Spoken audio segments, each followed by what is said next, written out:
Adding groups to the workspace is a really good way of organizing our ArmoníaPlus project. So for this particular example, here in the workspace, we already have an array group called left containing a few loudspeakers. And this was created while we were adding the loudspeakers to our project. Here on the right, however, we have a few loudspeakers that now we want to add to an array group.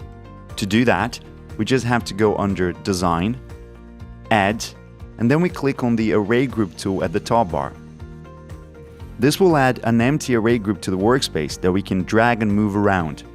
And if we want to start adding loudspeakers to this group, we simply click on Assign, which will change to Assigning with the green background to it. We can then select individual loudspeakers by clicking on them to add them to the array group. It will be possible to keep adding loudspeakers to the group as long as its status is set to Assigning.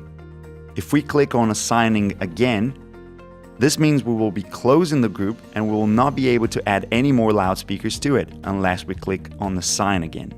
Now that the group has been created, we can give it a new name just by clicking on its current name at the top and typing in Right, for example.